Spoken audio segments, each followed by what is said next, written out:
Bismillahirrahmanirrahim. Assalamualaikum warahmatullahi wabarakatuh. Allahumma sholli ala Sayyidina Muhammad wa ala ali Sayyidina wa Maulana Muhammad. Yang terhormat narasumber kita pada hari ini Bapak Daerah Muhammad Burhan, dan yang terhormat juga para tenaga medis semua yang sudah hadir di tempat ini. Saya ucapkan terima kasih.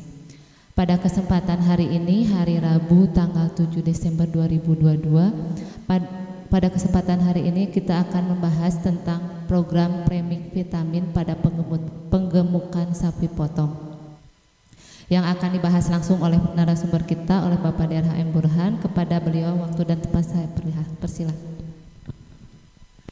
Bismillahirrahmanirrahim. Alhamdulillahirabbil alamin. Allahumma shalli ala sayyidina Muhammad wa ala alihi wa sahbihi wa ummatihi ajmain. Assalamualaikum warahmatullahi wabarakatuh.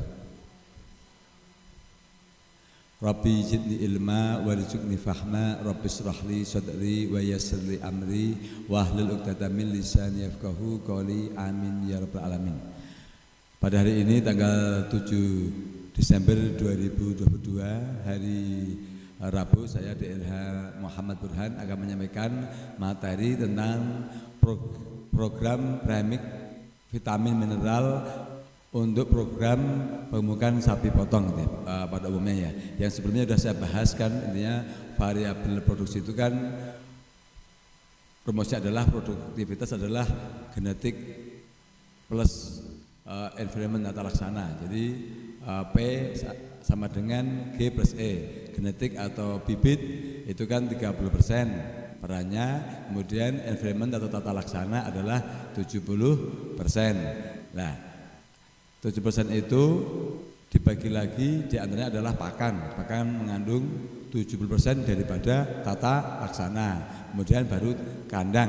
Kandang kurang lebih atau lingkungan dan sanitasi memegang peran kurang lebih antara 20 sampai 25%. Nah, sementara kalau untuk program obat itu hanya maksimal 5% dari total variabel yang mempengaruhi hasil sebuah produksi. Mohon ditulis Bu Siti Aisyah. Jadi programnya ini kan biar simpel aja ya, biar padat ya. Jadi programnya sapi datang ini saya nggak bicara pakan lagi karena pakan udah kemarin. Jadi programnya intinya kalau obat-obatan sapi ketika datang itu program kesehatannya adalah diperiksa dulu, semua hewan itu diperiksa ya, karena kan setelah perjalanan anggap aja nih bakalan habis dari luar kota gitu ya, mungkin ada infeksi pencernaan, ada infeksi pernafasan atau batuk, atau kemudian ada juga yang karena kelelahan karena kekurangan pakan, atau karena kelelahan karena istilahnya memang kondisi tubuhnya katakanlah sebelumnya kurang sehat, itu perlu dicek fisik. Jadi ketika katakanlah memang yang mengalami, contoh katakanlah setelah diperiksa satu persatu ada yang mengalami infeksi pencernaan, berarti diberikan obat infeksi pencernaan, contoh sulfatrim, kemudian vitamin, kemudian seandainya katakanlah demam dikasih anti demam, contohnya kontrakol gitu. Yang sakit pernafasan juga sama, seandainya batuk pilek berarti dikasih obat antibiotik batuk pilek, contohnya tilosin atau penstrep. Kemudian tetap harus dikasih vitamin, kemudian diberikan kalau jika diperlukan obat pelonggar nafas, contohnya respinal injek itu kan obat untuk melonggar nafas biar dahaknya keluar. Nah juga kalau jika diberikan anti radang, karena semua penyakit infeksi ini akan mengganggu proses produksi. Nah, ini simpelnya itu aja. Kemudian yang pertama kali ketika sapi datang setelah diperiksa, jadi pertama diobati sesuai dengan penyakitnya. Jadi semuanya yang sakit itu saja diobati. Jadi yang terdiagnosa satu diobati sesuai dengan diagnosa penyakit yang ditemukan. Itu pada saat hari pertama sapi datang, sapi bakalan gitu ya. Jadi diobati seperti yang saya sampaikan tadi, diobati sesuai dengan diagnosa penyakit yang ada. Nah kemudian untuk yang sehat diberikan multivitamin, semuanya suntik vitamin. Karena apa? Biar nafsu makannya normal, metabolismenya normal. Jadi baik yang sehat maupun yang sakit Setelah perjalanan semuanya disuntik vitamin, yaitu vitamin yang mengandung B1, B6 dan B12. Contohnya biotonik, kemudian vitamin B kompleks, contoh multivit. Tapi yang paling tepat adalah multivit. Kenapa multivit? Karena kalau multivit itu lengkap, ada vitamin B1, B6, B12, vitamin A, D, E dan C. Atau kalau enggak biotonik. Kenapa kalau biotonik? Karena yang biotonik itu tonikum untuk penguat. Jadi penguat otot dan saraf setelah perjalanan. Jadi biotonik ini tepat. Jadi intinya kalau obat vitamin itu kalau enggak multivit injek adalah biotonik injek. Paham ya? Nah, jadi multivit atau biotonik injek. Nah, setelah hari ketiga kita berikan obat cacing. Tapi kalau yang belum sembuh nggak boleh. Yang udah sehat hari ketiga dikasih obat cacing semua. Nah, pemberian obat cacing ini tidak boleh dengan obat yang lain. Antibiotik atau vitamin injeksi tidak boleh. Kecuali premik campuran pakan. Jadi obat cacing ini harus diberikan secara single obat cacing. Nah, itu kalau obat cacingnya paling tepat kalau bakalannya kurang lebih rata-rata bakalan kan 300 kg berat badan. Itu ya obat cacing Albenmer yang cair itu yang 30 ml pas satu botol untuk satu dosis satu ekor sapi dengan berat badan 300 kg berat badan. Paham ya? Nah, ini namanya fase recovery atau starter. Jadi fase pengembangan sapi ini namanya fase recovery. Jadi sapi datang sampai katakanlah kurang lebih 2 minggu biar normal kembali. Kenapa? Karena selama perjalanan ini kan susut. Nah, ini recovery namanya 2 minggu. Namanya kalau istilah orang pengemukan fase starter. Tapi kalau yang tepat adalah recovery. Jadi fase recovery, fase pemulihan. Fase recovery. Kalau starter nggak tepat. Tapi mereka biasanya nyebut starter atau starter. Nah, ini tidak tepat. Kenapa? Karena starter itu pengertiannya setelah lepas sapi. Jadi yang benar recovery. Nah, kalau udah 2 minggu, ini recovery. Jadi tulis fase starter kurang lebih 2 minggu. Fase starter 2 minggu. Ini, nah kemudian setelah itu, setelah 2 minggu dicek kembali. Kalau bisa sampai ditimbang. Antara timbangan awal saat berangkat dari tempat sapi sampai setelah 2 minggu itu sama lagi enggak? Karena tetap rata-rata susut 10%. Jadi contoh kalau dari Boyolali itu sampai Bandung itu tetap kurang lebih susutnya 10%. Kalau beratnya 300 kilo pasti hilang sekitar 30 kilo. Jadi kalau bisa selama 2 minggu ini benar-benar katakanlah di recovery. Pakannya sudah saya sampaikan sebelumnya, rumput dan sebagainya sudah saya sampaikan. Nah, pada saat recovery ini premik yang dibutuhkan dalam pakan itu adalah cukup multivitamin dan mineral, yaitu apa namanya? Contoh Primavit adalah Primavit. Nah, itu. Kemudian sama apa? Sama Biogym. Itu saat fase recovery. Kenapa? Primavit untuk menormalkan nafsu makan dan kebutuhan vitamin mineral, Biogymnya untuk menormalkan rumennya. Karena rumen ini penting. Rumen itu kan istilahnya tempat mencernanya rumput paling penting. Jadi Biogym di saat recovery ini usahakan Primavit sama Biogym ini masuk selama 2 minggu. Nah, nanti kemudian setelah lepas 2 minggu yang udah normal itu baru namanya fase grower. Nah, ini real. Grower artinya tumbuh. Fase grower. Nah, fase grower ini rata kan memang bakalan. Kalau ini real namanya bakalan itu rata-rata umurnya kan 1,5 tahun, 15 bulan sampai 2 tahun. Nah, fase grower ini kita bicara ya sederhana untuk saya sampaikan masalah pakan. Pakan ini usahakan rumput 10% kali berat badan. Nah, tulis saja fase grower pakannya rumput 10% kali berat badan ini ideal. Nah, kemudian konsentrat 2% kali berat badan. Itu kalau fase grower. Paham ya? Jadi rumput 10% kali berat badan dan konsentrat 2% kali berat badan.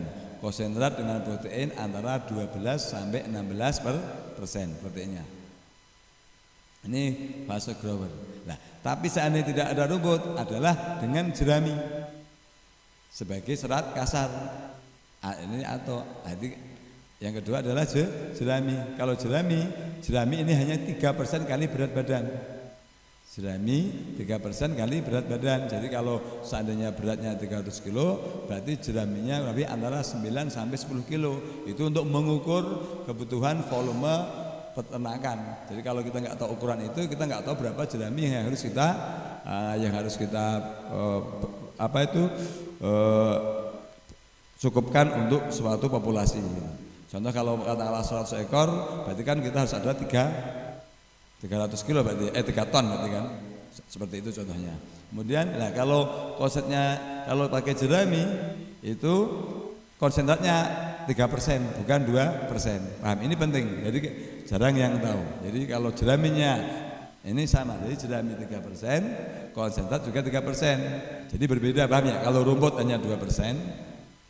Kalau menggunakan jerami, konsentratnya harus 3%. Nah, kemudian catatan ketika menggunakan jerami ini air tidak boleh berhenti.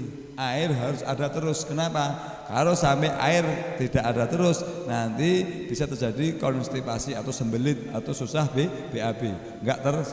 Karena kalau jerami kebanyakan kurang air, nanti masalahnya itu tadi namanya indigesti. Indigesti jadi rumen syarat, jadi makanan tidak tercerna.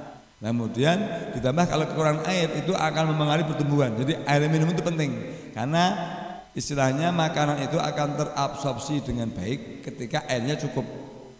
Paham ya? Kalau di rumput sudah aman. Kenapa? Karena kalau di rumput itu sudah mengandung air lebih daripada 70%. Lupa dikasih air juga aman. Tapi kalau untuk jerami tidak bisa. Harus air sebanyak mungkin, tidak namanya ad libitum. Jadi ad libitum tidak ad libitum. Nah, setelah ini bicara obatnya, premiknya namanya premik grower. Nah, premik untuk tumbuh. Nah, premik untuk tumbuh itu contohnya kalau di Mayer itu Performac GR. Itu isinya mengandung asam amino. Kemudian mengandung vitamin lengkap, vitamin mikromineral termasuk katakanlah mikromineral yang memacu pertumbuhan. Nah itu dosisnya itu per tonnya itu antara 2 sampai 4 kilo per ton pakan dalam menggunakan ini. Nah kalau mau ngirit kasih Primavit 2 kilo, kemudian Performac GR-nya 2 kilo. Tapi kalau mau single ini 4 kilo per ton pakan. Paham ya? Ini untuk fase grower. Nah, berapa lamanya fase grower? Ini kurang lebih 60 hari fase grower. Fase grower ini 60 hari. Jadi terhitung setelah 2 minggu tadi Bang. Jadi akhirnya ketemunya 14 hari ditambah 60 hari ketemunya 74 hari. Paham itu? Jadi akhirnya fase starter 2 minggu atau 14 hari, fase grower 60 hari. Nah ini sapi ketika sudah ini udah jadi, sapi udah mulai jadi. Artinya berapa? Kalau dengan konsumsi makanan demikian, ini sapi paling jelek, anggap aja tapi sapi BX ya, artinya sapi Australia itu tetap ini paling tidak akan mencapai 1,3 kilo per ton. Pertumbuhan berat badannya 1,3 kilo per hari. Nah, tapi rata-rata kalau yang sapinya bagus ini bisa sampai 1,7 sampai 2,0. Kadang-kadang kalau bagus 2,2 bisa tercapai. Kalau pakannya seperti ini dengan premik seperti ini. Ini contoh sapi yang masih bagus itu, simental atau Brahman yang bagus, yang genetiknya bagus karena kan genetik penting. Itu bisa mencapai 2,2, 1,7 minimal rata-rata. Tapi kalau sapi paling jelek BX 1,3 kilo. Tapi berbeda dengan sapi Bali sama sapi PO sama sapi Madura, kalau itu tidak bisa. Itu ya paling hebat 1,1, 1,2. Paham ya? Saya ulang lagi takutnya nanti salah diprotes orang kan. Ini kan ini bisa sapi BX sama sapi simental, limusin dan sebagainya. Tapi kalau PO, peranan ongol atau sapi Bali atau sapi Madura tidak bisa mencapai angka sedemikian. Nah, kemudian fase grower udah paham ya. Nah, ini setelah grower akhirnya mereka punya istilah finisher. Nah, 3 finisher. Jadi kalau grower ini targetnya membentuk ADG, paham? Grower ini targetnya membentuk pertumbuhan berat badan per hari. Itu grower. Tapi kalau finisher targetnya adalah satu untuk membentuk bagaimana membentuk karkas yang paling baik. Jadi apa karkas yang baik itu? Satu, ototnya kencang, kemudian lemaknya sedikit.